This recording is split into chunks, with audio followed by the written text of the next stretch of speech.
Um, I need you guys to follow me a bit here because maybe I'll be talking out of my ass. I'm not smart.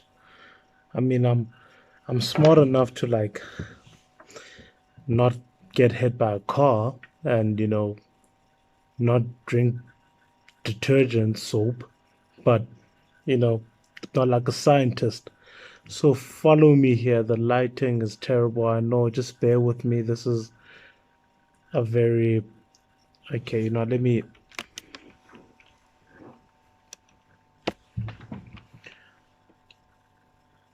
I hope that's better. Okay, so like I said, you guys have to follow me along this rabbit hole I'm about to introduce here, and maybe a lot of it is not going to make any sense. But I watched WandaVision a few months ago, and honestly, I didn't care for it. I'd already started getting over the Marvel Cinematic Universe, and WandaVision didn't really lure me back in. I thought it made no sense, to be honest with you, and maybe my next video will be why WandaVision doesn't make a lot of sense to me. I care about these things to a certain extent, so it's not as if I'm just bashing. It's really a lot of it really writing wise doesn't make any sense to me.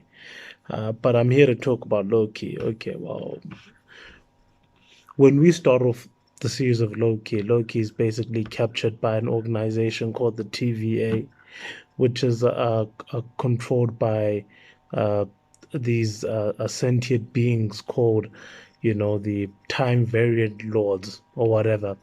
And these three beings, basically, their job is to keep the timeline or the multivarianted timelines, attached and kind of how would you say, like just to keep them straight, so they don't branch off into unknown territory, which I guess is basically them losing control of the timelines.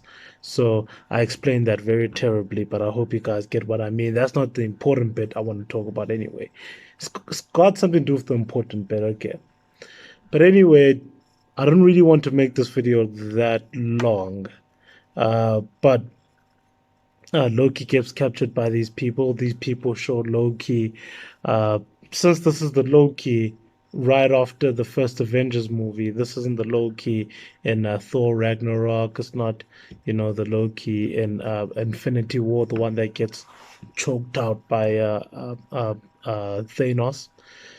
Since this is that Loki, um, the one after the Avengers movie, he hasn't really experienced the other Loki's experiences. So they show him almost as a way to say, you're not really what you think you are, and you are gonna die like everyone else dies. And you probably thought that you'd eventually become master of the universe, but in fact, you're just another being in this timeline.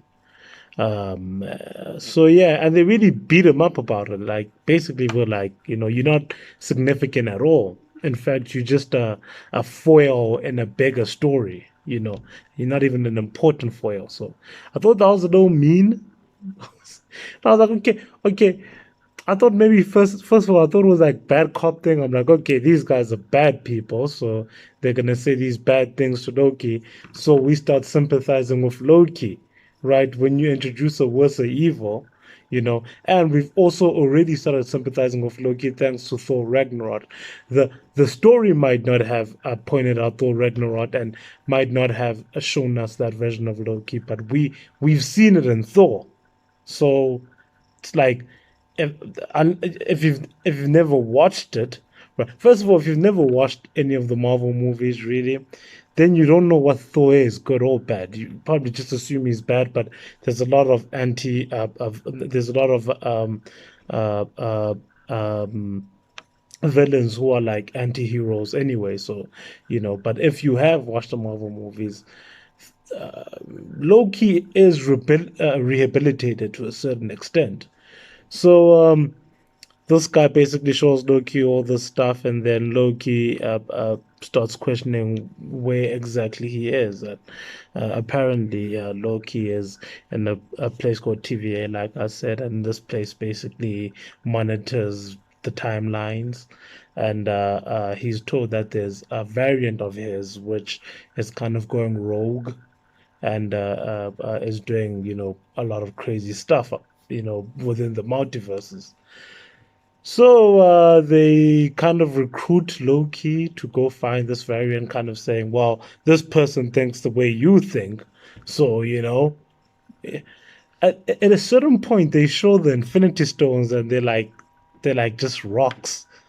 And in my mind, I'm like, I gave them the benefit of the doubt because I'm like, okay, maybe this is like a stronger world. This is like a world where like if Goku came here, Goku would get his ass whooped by Owen Wilson. You're dealing with the gods here, and a lot of these people are like demigods, like maybe the securities are like just as powerful as Superman, right? So I'm like, okay, that's probably why, the Infinity Stones, just whatever in this world. Um, so anyway, Loki, I guess, recruited, and then Loki figures out that because they're only able to monitor the actions that occur, maybe it would make a lot of sense for people to hide in a time where actions will stop occurring, like apocalyptic times. So it's like hide at a place where time eventually halts to an end, right? So, you can kind of get away with stuff. And messing things up in an apocalypse doesn't really mess with anything because things are going to get destroyed anyway, which is what I'm assuming that they were trying to say about that.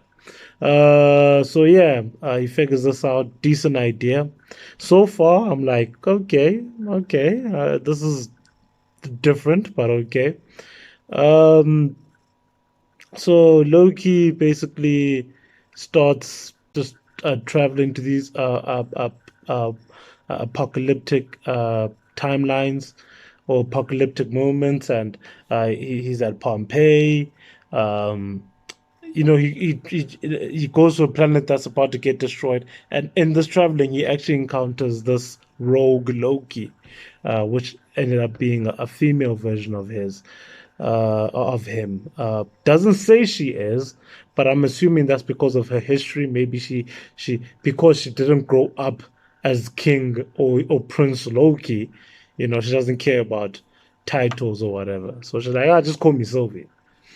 Okay, okay, Um, so this a female Loki Sylvie basically encounters Loki, and they basically join up together in order to stop the time variant gods, the three gods, and they actually come very close. I'm skipping a lot, but I'm following just the beats, just the basic story that I was given.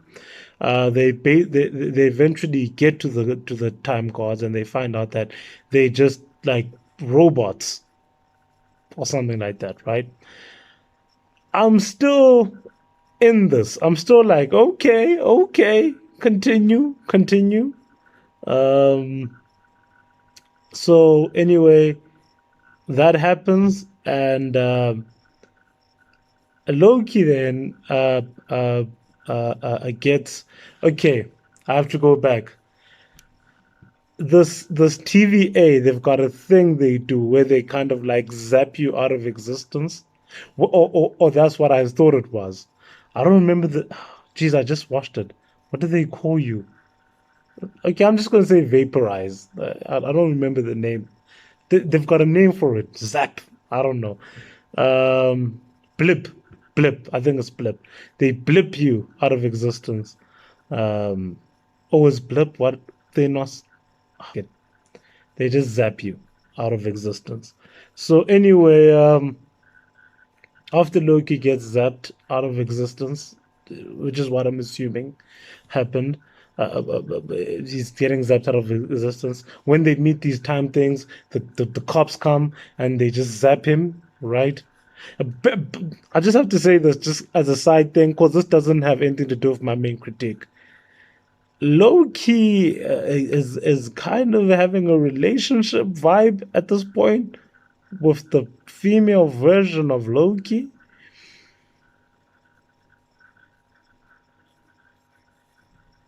What would you call masturbation? Did like touching himself? Like, hmm.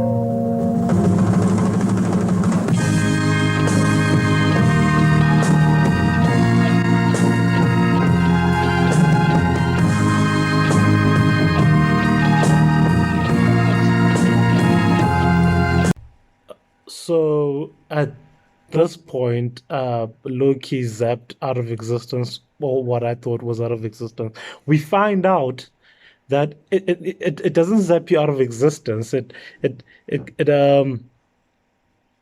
zaps you to a terrible world where things go that I have no idea what that place was.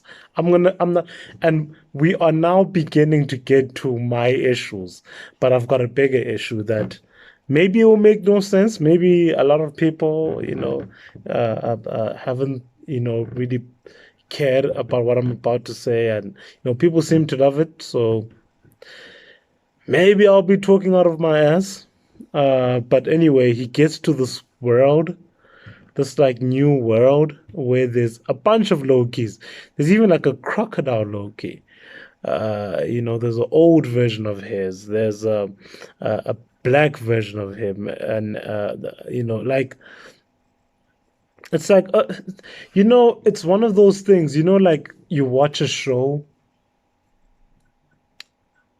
It kind of reminds me of one of my favorite shows, superhero shows, was Young Justice. And in Young Justice, we kind of had this Megan was actually one of my favorite characters there. She was a Martian, female Martian Manhunter. Um, she we had like kind of a backstory where that explained the persona that she's decided to portray, where it came from. It came from like a sitcom, and it was very nice, like side thing that really didn't have a lot of consequences. I guess the only thing it was trying to do was kind of show us that um, she's like a monster. Like it was revealed in previous episodes that her original appearance is kind of like like one of those scary monsters. So I'm assuming that they just wanted to show that okay, he's in a relationship. Let me tell you right now, Superboy, not caring about that. Well, Superboy is an alien too, so we don't like, well, half alien, half human. We don't know how. It just, but it was a nice kind of side thing that was connected to the story, but not really. So this is kind of like that, where it's like, okay, so there's a bunch of Lokis. They don't really do anything of any importance. They kind of help him out. It's like a little, it's like a side story, right? And they help him out, and they help him get to a castle, right? And he's at a castle now. Um, and then Sylvie joins him later. Sylvie zaps herself, whatever that thing is, and follows him to this world where before this they fight like a. This is when I was like, oh, before this they fought like a cloud monster. Listen, I know these things are probably in the comic books. I don't care. I'm I'm I'm watching something here. It's kind of like like I watch a lot of anime. I'm more into anime than I am into like comic book stuff. When the anime doesn't adapt the manga, even if the anime is amazing, but the manga has other amazing elements, I anime fans complain about that. So I'm not here for like, the comic book. No, no, no, no, no. If something looks bad, people complain about good animes that don't have a certain thing in the manga. So if something just looks bad, just watching it, I'm just gonna I'm talking about that. I'm not talking about the comic books.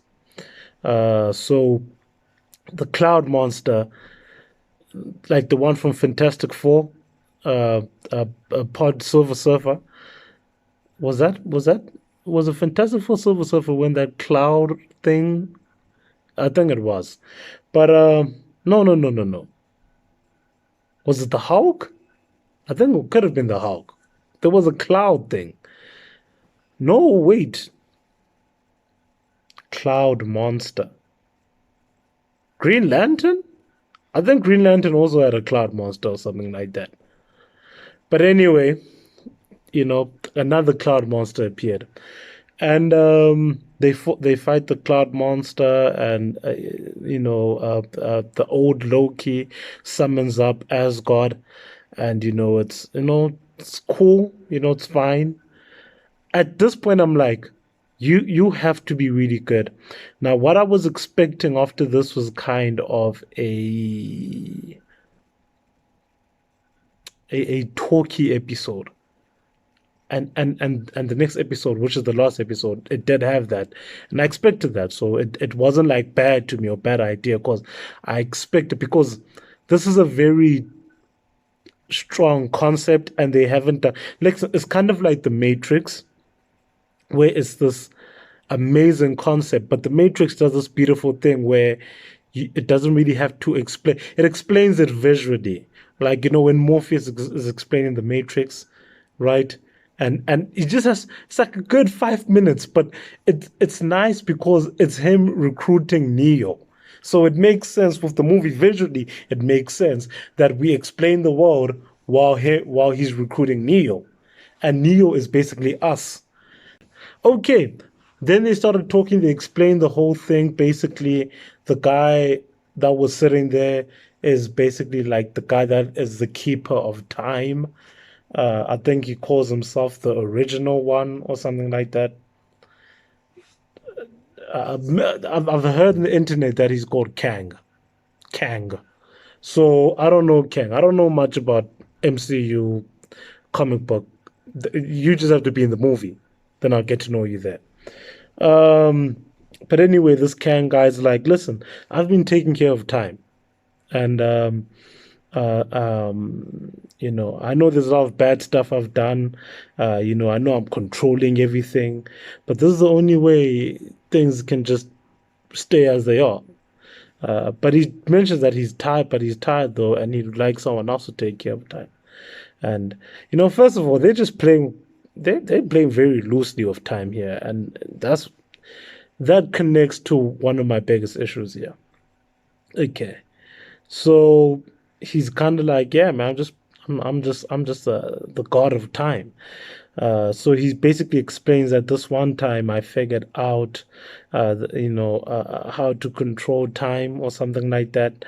And once I figured this out, a bunch of other versions of me, figured it out too, and we became, all of us within multi universes, became the the keepers of time, and we had different timelines, and there was a war between us all, because there could only be one, I guess. And thanks to the cloud power thing, which is kind of a little shocking to me, because I'm like, that thing, that's the thing, that cloud.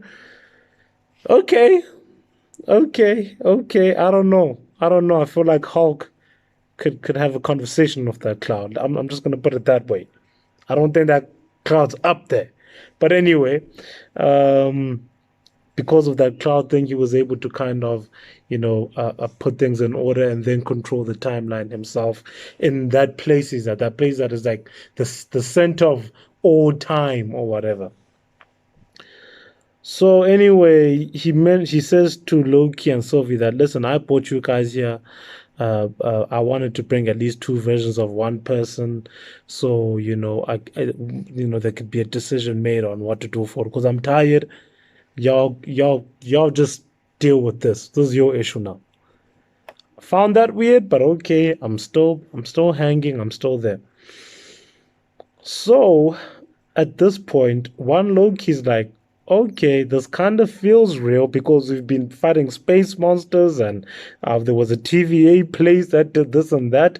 So obviously, this is clearly real. Obviously, you have to be a dumbass to not believe what this guy did, especially, I mean, for that, for the chick to say, oh, he's lying, like, have you not experienced what you've been doing, what I've been doing? This is insane. I kind of feel like, and they met Miss Minutes in the castle, so this guy's definitely associated with the TVA, so he's definitely got this time power thing. So why would you not believe him? I thought that was stupid. Like, why would Loki? First of all, Loki is a killer. Loki could have just killed Sylvie, but I guess he was in love. But man, to me, it's like, how can you not believe this? It's ridiculous. Of course, this guy is telling some form of truth. But anyway, they have a little fight. Loki gets his ass whipped. Not really, but he gets pushed away like a punk ass into a door. There's these doors that lead people to certain places. Sylvie gets a kind of machine ring, a watch thing, where she's able to, for some reason, just like that. I guess maybe she's like a sorceress, so she's probably just got an affinity for things. So Sylvie zaps a Loki back into the TVA, but apparently the TVA that Sylvie zapped him back to is not the TVA that Loki was in. Apparently, this is now a TVA owned by the another Kang. I don't know if it's the Kang that died. I don't think so. I think it's like a ultimate version of Kang. The Kang that got killed, then Sylvie kills Kang, and the Kang that got killed by Sylvie was like, "Yo, there's a worse Kang coming." You do get that, right? Like, there's a worse version of me coming. So, you know, yeah, kill me, but sure.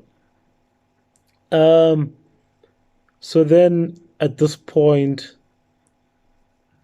Sylvie kills the Kang, and the show basically ends with us realizing that he's now in a different timeline or whatever, which is weird to me. What is it? The same Loki then in a different timeline or what? Okay, whatever. Now let's get to my critique. Now we are dealing with ridiculousness. Uh, the scaling is now insane. The reason why many shows and movies and animes and the reason why they deal with kind of dinky, whack time machines is because they don't want to say they've clocked time. By the way, I'm from South Africa. Ukloka. Maybe this is a worldwide thing, but ukloka means like you've finished, you've completed, like you've automated, like you've annihilated time. The reason why they have like Back to the Future is like a car, a Steins Gate. It's like it starts off like a microwave. It's like the reason why you should be playing with time machines like that is because you don't want to show the ultimate time machine machine, because then that just f's up everything, right? You don't want to have complete control of time, even if you've got a time machine, because as soon as this complete or completed version of a time machine is done, we are officially living in a non-linear timeline. Officially, what existed exists and could exist based on whatever or whoever's controlling that time machine. That's what we're dealing with. And I'm assuming that's what Kang is. So here's my big problem with it. Now, this is a type of me problem. I don't think anyone in the world will have a problem like this, but I feel like I watch anime. And when it comes to anime, when it comes to storytelling in anime, it is extremely like you have to go deep. The philosophy, the themes, they deep. So whenever I see stuff, I think I go deep with it. So here's my big issue. This guy, Kang, is basically going to be the controller of time, right? So, what I have to assume is that this guy eventually gets defeated one way or another, right? Like, maybe he doesn't, but since this is what you might call a superhero storyline or whatever, this guy gets defeated one way or another. My biggest problem with Endgame when they introduced the time machine aspect is that it's just a whack way to defeat Thanos. Time machine. It's like, yes, you could defeat every villain in anything with a time machine. It's it's why I don't like when people add time machines unless the movie or the story is about a time machine. Like it's too powerful of a weapon. It's not like a sword or a gun. It's a time bloody machine. It's why the whole time stone thing to me and the fact that it was controlled by Doctor Strange, I was like, shouldn't that mean he's clocked the world? Like, I think people underestimate what a time machine is. You control time, which is basically controlling everything that can, has, and will occur. So I'm assuming they're going to beat Kang, right? So if they are going to beat Kang, should this even happen? Should any of this even be happening right now? When the world is not moving in a linear direction, then unless the bad guy wins, we are now officially in a horrible dystopian timeline based on whatever the villain wants. But if the villain is eventually going to get killed, are always going to be in a utopian or whatever the superheroes want. The moment the moment everything happened, the moment that Kang died, the MCU is done forever. Because if they are going to beat Kang, then the good, or the bad that is happening because of Kang is not happening or shouldn't happen. Because I'm assuming if they are going to beat him, it will mean that they will have some form of control of the timeline. It's like, are they just going to stab him? And be like, okay, now it's fine. Now someone will have to control time according to what the MCU has presented. Time is controlled by a being. So whoever that being is, if the Avengers are going to defeat Kang, it will be up to the Avengers to choose that being. And whoever that being is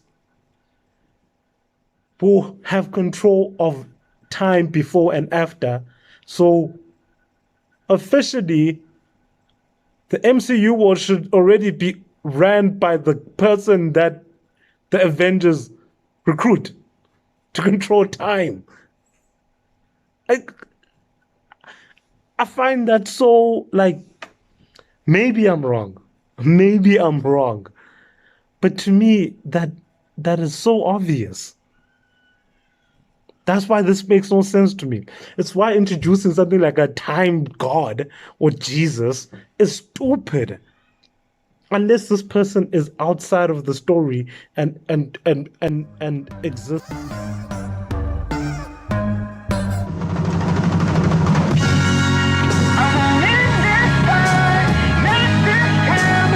Unless this entity or this being exists within a different existence from the MCU cinematic universe, the Marvel cinematic universe. It's like if this is an actual being who is gonna do certain things, my assumption that is probably it probably have to be like Vision, but Vision falling in love has already at least indicated that Vision is capable of human human flaws.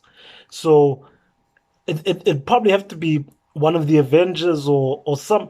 I don't know what they're gonna do, but presenting this situation, I think, was not the best writing idea. Because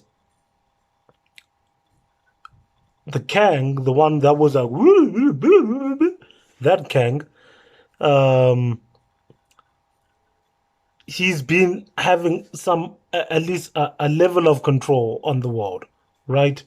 And I guess from the MCU that we know, the things that have occurred at least somewhat naturally or normally. Yes, of course, you can add the anomaly of powerful beings like soups and these kind of alien entities always attacking Earth. And maybe the MCU universe is kind of like a plaything for some form of deity.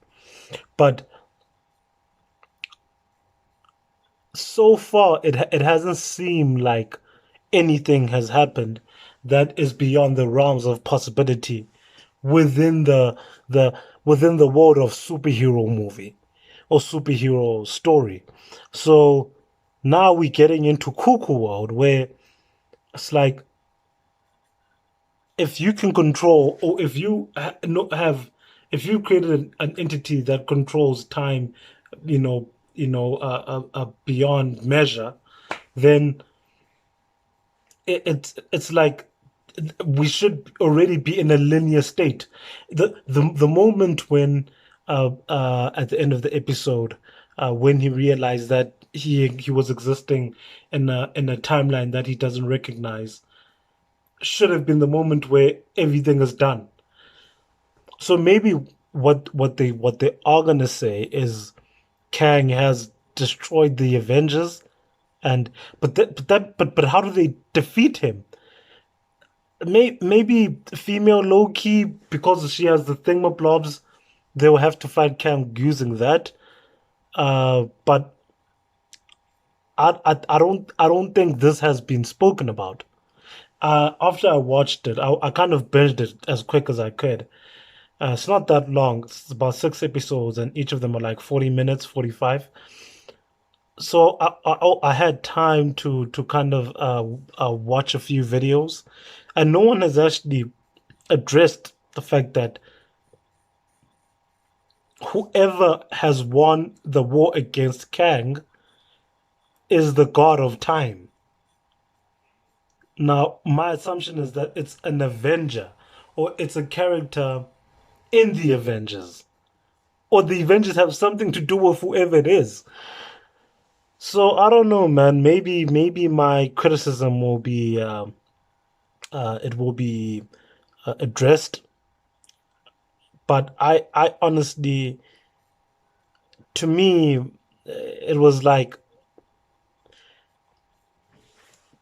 whoever wins the time war or the multiverse war should have control of time before and after. It, it only makes sense. Cause you have control of time before and after. According to Kang, he says so himself. I led you guys here. I know everything. I know everything you've done. Everything. I've been part of everything. I've done everything. You guys are here for a reason. You guys are chosen. So it's like, well, whoever has that power then should have been in control. Now, okay, now the argument could be like it's Kang. Then that means it's Kang ultimately. That Kang has beaten the Avengers. That's what that should mean. It can't be like there's a glitch in the timeline. It's like, no, no, no, no, no. Kang has won everything then. Because if Kang takes over and then the Avengers battle him and take him out as this tyrant leader, then that means that whoever replaces him is is supposed to be the Kang. If anything, Loki should have just been pushed by Sylvie and landed at the place where he was arrested. Kind of like if the Avengers beat Kang throughout this entire saga that exists outside of time, which is where this will have to be. Loki then, if he's going from the castle back to Earth, you know, Loki then should Loki then should have landed in a timeline where everything is settled.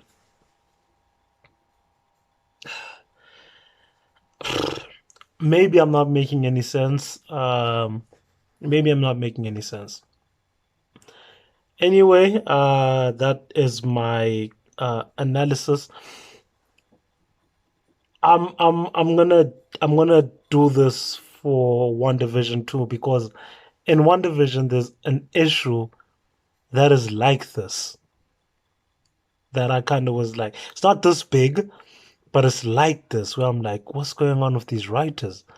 Marvel writers have never really been good when it comes to. I mean, they've been fine. They've been fine when it comes to kind of the basic science. Like I said, I'm not a scientist, but even I can be like, well, that makes no sense. They've never been that good when it comes to like kind of plot science plot points. But I just had to. I just they've produced good shows and good movies. I also have an issue like this in Wonder Vision, and maybe I'll do another video where I just explain my issues of Wonder Woman. But anyway, whoever watched this, thanks for watching. I just had to, kind of explain. After watching everyone else talk about Loki, I was like, I don't. Is anyone? Maybe someone has, and I haven't watched them yet. But that's like a glaring thing to me.